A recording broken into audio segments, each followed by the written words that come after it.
this Warframe guide, I'm gonna tell you everything about DUVIRI. How to play all the missions, the puzzles, the resources, which drifter intrinsics to pick and how to farm them, which decrees, weapons, warframes, and of course, how to easily beat the mighty Orowyrm. We're gonna go over all of this step by step so you can see how to easily solo your entire DUVIRI run, even on Steel Path difficulty. As usual, big channel love goes out to all my generous channel members who help me keep the lights on. If you too want to support what I do, then you can do so via the join button down below. But for now, let's jump right into it. Now, this guide today is going to be quite ambitious, so let me tell you how we're going to handle it. First, I give you a very brief rundown of how a complete DUVIRI playthrough looks like, and then we're going to dive into the step-by-step analysis of all those different sections. Alright?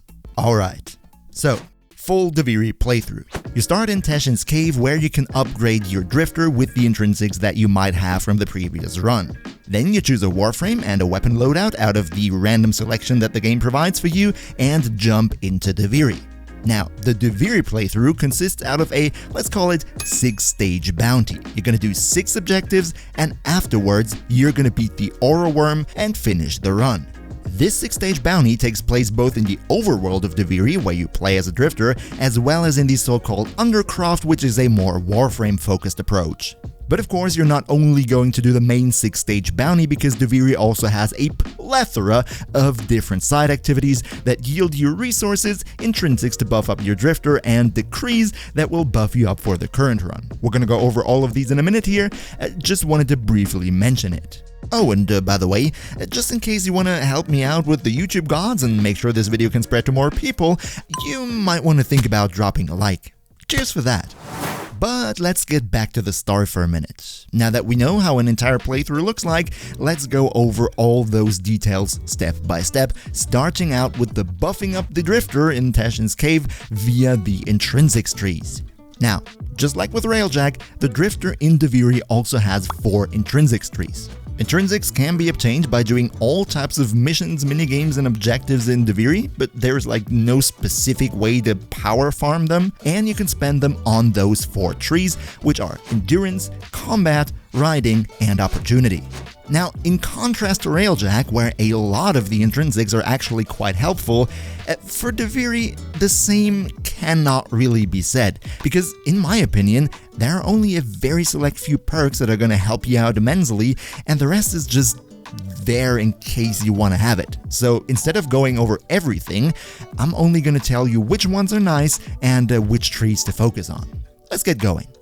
After you finish the DUVIRI quest, you're gonna have a couple of intrinsics and you want to spend them on Combat Rank 1 and Endurance Rank 1. These are by far the best perks in all of the trees, giving you more damage and more maximum health for your drifter and your warframe alike for every decree that you own. This is invaluable, and I cannot stress enough how much it is going to help and how much you want to focus on these rank 1s in both of these trees as early as humanly possible. If you then have a couple of more intrinsics left over, you go to Endurance 2 to refill your health after every new decree that you earn. This is also going to be very helpful because it means you don't have to wait for the cooldown of your healing ability after every combat encounter. But once you have these 3 perks, you're basically ready to go. The next thing you want to focus on is the Opportunity tree. Opportunity is by far the best out of the 4 trees, giving you more weapons to choose from in Teshin's Cave, more warframes, more decrees to choose from in DUVIRI, and the opportunity to re-roll your decree selection up to 3 times if whatever is presented to you doesn't fit your taste. The cool thing here is that this does not only benefit you in the DUVIRI main playthrough, but specifically also in the circuit, where having more warframes and weapons to choose from at the beginning is going to be huge, because you're going to face those up to level 10,000 Steel Path enemies, so you want to make sure you have good stuff to go into that. For the riding tree, there's only really 2 ones that are actually nice, which would be the fast travel one and, at rank 5, the showing resources on the map while you're riding for farming resources, gonna help you out immensely. Now, the combat and the endurance tree are kinda two sides of the same coin, buffing up your damage output as well as your survivability, but in my opinion, they're only really useful to go further into if you want to speedrun your DUVIRI playthrough. Because the thing is this, if you're playing DUVIRI and doing some side objectives, you will gain a lot of decrees fast, and those decrees are going to make you insanely overpowered, so the only point in time where you're really weak and vulnerable, especially in Steel Path difficulty, is going to be at the very start of your playthrough. If you want to rush your playthrough, just do the 6 stages and go to the Orowyrm as quickly as possible, sure. Being stronger at the start with a high combat focused and endurance focused tree is gonna help you out. But if you want to play DUVIRI with a more laid back approach, gaining some decrees first and doing some side objectives, you don't need that. The decrees themselves are going to make you overpowered, and focusing on combat as well as on endurance is not necessary. Even the transference sync ability, which the combat tree is all about, where you can bring your Warframe into DUVIRI for a brief amount of time, is not going to be necessary except at the very start. So, all in all, the opportunity tree is by far the best. And speaking of opportunity, one opportunity that you also have is to sub to the channel so you'll never miss out on helpful Warframe guides again. Welcome to the crew! Now that we have the intrinsics covered, let's look at the weapons and Warframes. And I really want to keep this one short because mostly it comes down to your personal preference and there is no certain meta for DUVIRI. If you're playing the normal version of DUVIRI, it completely does not matter which Warframes or which weapons you choose, because all of them will come with a pre-made build. And the enemies in the normal version are going to be so weak that even with those standard builds that the game provides for you, every Warframe and every weapon is going to be by far strong enough to deal with whatever DUVIRI throws at you. Now, for Steel Path difficulty, it looks a bit different because the builds that the game provides are the same, while the enemies are, well, Steel Path enemies. So if any of the weapons or Warframes that the game presents for you are ones for which you already have a Steel Path viable build, then of course focusing on those would be your best bet. But if not, and you don't have any proper things to work with here, I would focus on mainly survivability for your Warframe. In DUVIRI, you don't need your Warframe to do the damage because with all the decrees that you're going to collect, your weapons, even if they have the crappy standard build, are going to be more than capable of doing that themselves. So for your Warframe, pick the one that is most survivable. Either because they have skills for that, like Rhino's Iron Skin or Revenant's Mesmer Skin, or because they simply have a lot of health and armor. I mean, to be honest, even a Inaros with the standard build is not going to be too bad for a Steel Path DUVIRI run. And what about the weapons? Now, the thing with the weapons is funny in DUVIRI, because the Drifter gameplay is basically only melee, your decrees will be heavily focused on melee. So what you want to do is have a melee weapon for your Warframe that has a healthy mix of crit and status so you can benefit kind of from all the decrees that you already chose for your Drifter. However, with the guns, you're only really going to use them for the Orowyrm fight at the very end of the run. And looking at the decrees that not only favor melee but also benefit guns, it would be more useful to go for a gun that has more crit chance and crit damage than status. But now, with the selection made and everything, let's jump into DUVIRI and look at all the different missions, minigames, and objectives that you could possibly encounter, as well as how to do them. I don't want to waste any time on this, so we're going to do it in rapid fire mode, and that means you better fasten your seatbelts. Power connection. Shoot the marked nodes, then shoot the adjacent nodes, then shoot the adjacent nodes, then shoot the adjacent nodes, and if you do it on both sides, you can open the chest. And speaking of chests, some of them just stand around in the open world waiting to be opened. Now, there are two types of chests, the ones that you have to hack in order to open them, and the ones that spawn a Thrax enemy that needs to be killed, and then the chest opens. Now, you can never be fully sure which one is going to be which, but I found out that the hacking chests are mostly located in more narrow parts of the map or on rooftops, where there's not enough room for a fight against a Thrax enemy, whereas the Thrax chests are mostly in open areas where you can easily fight. Patrols. When you roam around DUVIRI, you're gonna encounter patrols of those Dax type of enemies. If the patrol only consists out of the weak enemies with the spear, you don't get anything. However, if there are the big guys or the archers or the samurai in it, if you beat the entire patrol, you're either gonna unlock a nearby chest or get the decree right away. Shrines. Activate them and beat 3 waves of attackers. Shrines also come in 2 variants. One would be just killing the enemies and then do one of these operator mirror puzzle things, and the other variant is also bashing enemies, but you have to pick up these green glowing things and at the end fight a Thrax enemy instead of the operator mirror thing. And speaking of operator tables. Tables standing around in the middle of nowhere where you're only gonna do this operator mirror puzzle where you guide your operator into the glowing light and then you get a chest at the end. Cave maze. You go into a cave, activate the shrine, and then you have to hit the adjacent power nodes that appear. Cave shadows. Also in a cave, also shrine activation, but instead of the power grid things, you're gonna fight 3 of those shadow type creatures that are gonna be lurking around in the cave. Usually pretty easy, just mash melee attack and they're also gonna be dying.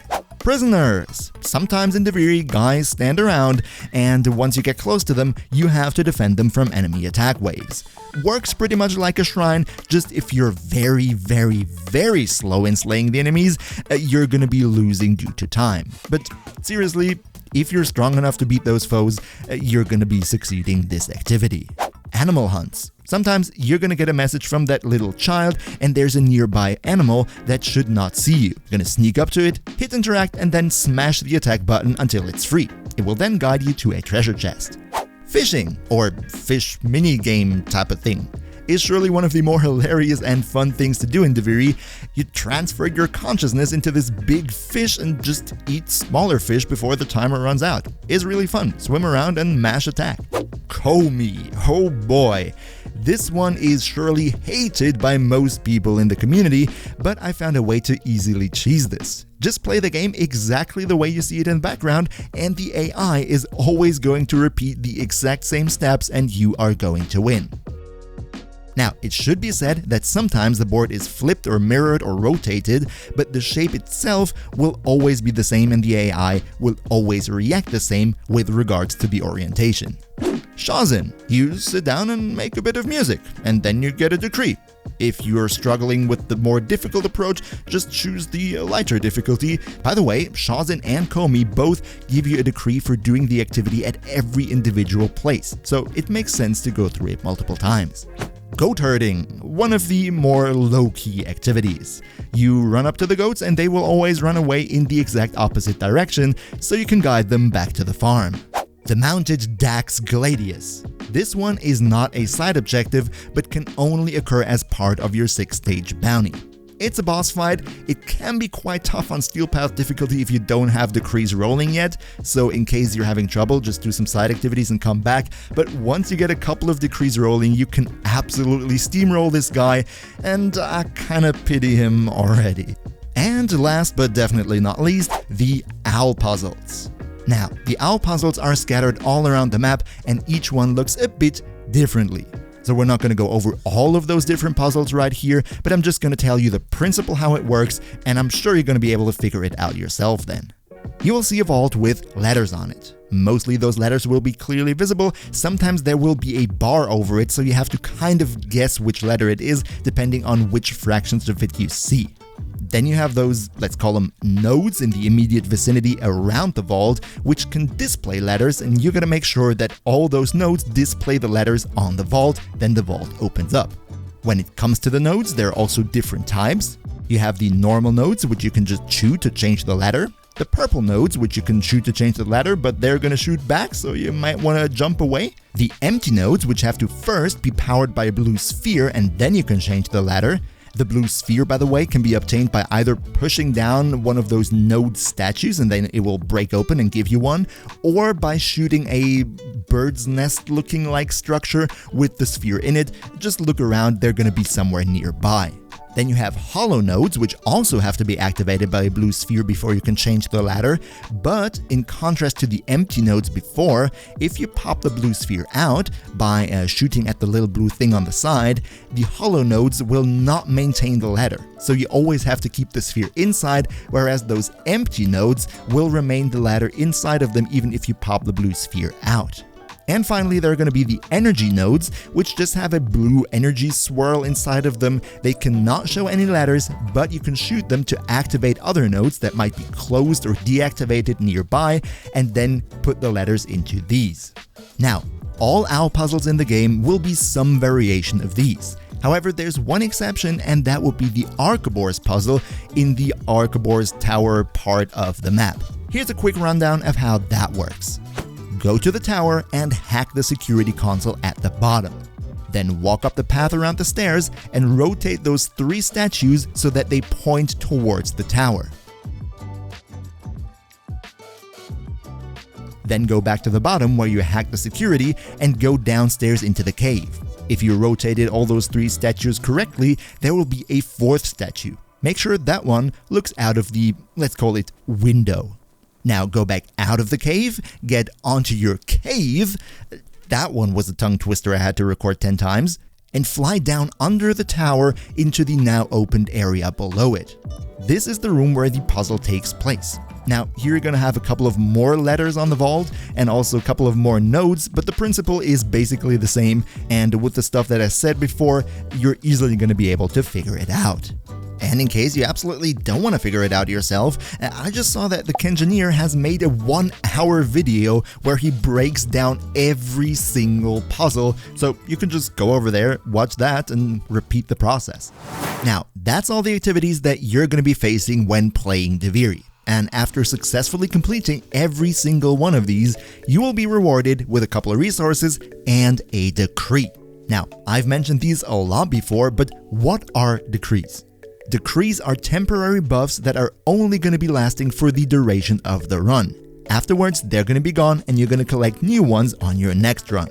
The more decrees you have, the more powerful you'll get. And believe me, it will get crazy, you will get very overpowered, and if you really stay long enough in DUVIRI to have all the decrees, you're gonna absolutely steamroll like never before. But given how many decrees there are, which ones should you focus on? That's what we're going to look at now. As previously mentioned, DUVIRI gameplay is mostly Drifter gameplay, and Drifter gameplay is mostly melee focused. I mean, you do have your pistol, but let's be real here, most of the stuff you're going to do is being melee. So what you want to focus on, especially early in your run, are decrees that increase your damage output with your melee weapons. Some must-haves of these would be melee attacks hit twice, you have a chance to spread status effects on nearby enemies, crit damage is doubled, damage to enemies afflicted by status effects, and in general, all the stuff that gives you not only base damage but also elemental damage on your melee hits. Now, to support this main damage output, you might want to choose decrees that spread different status effects, like all enemies in your area start burning, or all enemies in your area are afflicted by cold status, which is great to be combined with the one that deals more damage against every enemy affected by cold status. Just one note here, the drop a frost explosive when rolling and drop a gas cloud during combat are pretty useless. Skip those. From time to time, you'll also be offered decrees that increase your Warframe ability efficiency, for example, or energy regeneration, and those very much depend on which Warframe and which build you play on that Warframe. If it is a caster type Warframe that will use a lot of skills, then yes, those decrees absolutely make sense and you might want to take them. However, if you just run a 10k health and arrows with Arcane Guardian, you can freely skip over all of this. And after your Drifter is strong enough to handle themselves, you also want to take some decrees that benefit your guns too, because as we previously mentioned, you will need the guns for the Orowyrm fight at the end of the run. So stuff like rolling reloads your gun and rolling increases your crit damage for 4 seconds are going to be your go-tos before facing the Orowyrm. Healing decrees can be good for some Warframes, however, Overguard in my opinion is completely overrated. In the normal version, you will not take as much damage, so you don't need it, and in the Steel Path version, you're gonna take too much damage, so it also doesn't make sense. But finally, we have one more decree that I want to mention, and that is the plus 10% movement speed for every decree that you own. This one is hilarious, and you might have seen it in videos before. Just try it out once, goof around a bit, have fun, but in my personal opinion, especially if you have a lot of decrees, this one is gonna make the whole game a bit more finicky and is not gonna help you out in any way. But which decrees would you recommend? Let us know in the comments down below. And once you're finished and you feel confident that you're going to be stacked up on decrees enough to face the mighty Orowyrm, you finish the last stage of your bounty, and Teshin will then guide you to his Orvius disc, which he drops into the world for you. You grab that, and that one then spawns the Orowyrm. First thing you want to do is jump onto your cave and start chasing it. While you're chasing the worm, it will shoot energy orbs at you. Hit those energy orbs with the Orvius as close to you as possible, because then those orbs will drop a sort of speed boost which allows you to close the gap between you and the worm. Once you're close enough, you can latch onto the worm's side, and what you want to do is get to the head of the worm and take control of it. So step by step, you're going to make small jumps to get from the back of the worm to the front. One thing here though to look out for are energy waves that go from the front to the back and from the back to the front of the worm. Whenever they get close to you, jump back so they don't hit you because they deal a lot of damage. Also, if you do a steel path playthrough, there are going to be additional rings on the worm's body. You have to be next to the rings and then interact with them to align them in the correct order, which is going to be displayed in the HUD on the side. Once all the rings are in the correct spot, you can go to the head, take control of the worm, and what's next is you're going to shoot down 2 towers. So steer the worm towards the towers, press the fire button, and watch them burn. Afterwards, a portal will open where you're going to guide the worm through. That's stage 1. Stage 2 takes place in an arena and will be mostly done with your Warframe. First thing you gotta do is shoot the rings on the worm's body. When you break all 3, the worm enters the next stage. This is the point where you want your gun to deal as much damage as possible. However, if you just had a bad selection or you don't have enough decrees to make your gun really powerful, if you take a lot of time, the game will assist you a bit and drop in an arc gun in the middle of the arena. You can pick that up and do a lot of damage to the worm with it. Once all the rings are broken, the worm enters the next stage where the entire arena floor will be set on fire. Now, what you need to do here is shoot down all the little worms that are swarming around the arena. If you have a very tanky Warframe that can sustain the fire damage, you can just stand in the middle and shoot them with your gun, no problem. However, if your frame is more on the squishy side and cannot survive 6 steel path heat procs all the time, then what you're gonna do is jump onto your cave and fly around the outside of the arena in a circle while shooting down the bypassing worms. Once all of them are done, you get back into the arena, switch to your Warframe, and shoot down the 3 rings again. Then you're gonna have the whole thing with the fire and the little worms again shoot the 3 rings, and once the 3 rings are done for the 3rd time, the Orowyrm is freed, you get a little cutscene, and be rewarded with a big treasure chest. You can now either leave DUVIRI and take all the resources and intrinsics with you, or play some more and leave whenever you like later on. Also, near the end there will be the vendor. I forgot her name, but most of her offers are atrociously expensive, and you might not want to go for them, actually. In fact, her prices are so bad, they might cost you all the resources that you gained throughout your run. And speaking of resources, let's talk about which resources DUVIRI has and how to farm all of them. Kovnik are the little green bushes that are basically found all around DUVIRI. Kovnik is available in abundance, and you're gonna have a lot of it. Ariat Scale, Nacreus Pebble, and Mawfangs are 3 resources exclusive to the minigame with the fish. Just play it a couple of times and you're gonna get tons of these. Agristone is obtained from little rock formations at the edges of DUVIRI, or in general in the more rocky mountainous areas of the map. Conla Sprout is a very distinct looking blue plant which can be found near water areas. Drackroot on cliffs of the central island and is best farmed during the Anger Spiral. Ivani can only be obtained in the Amphitheater and the Archebor. Lamentis is an enemy drop. Sag and Pearl drops from containers and settlements. Sylph Sela are those big golden sunflowers that also have floating seeds in the air above them, which you can collect with your cave, by the way. Tosoma Extract is rare and can only be found in caves. Yao Shrub is not so rare but can only be found in the snowy areas.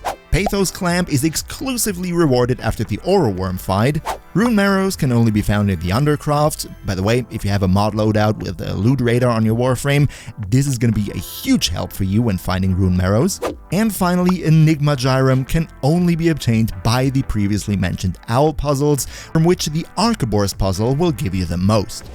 Now, that was surely a lot to take in, and you can of course come back and rewatch the different sections whenever you feel the need to.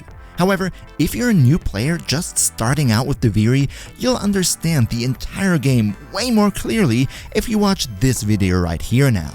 Another massive thank you to Akimbo Fate, Niels V, Jerimino, and all other generous channel members. We see each other, hopefully in the next one, and until then, as always, good loot.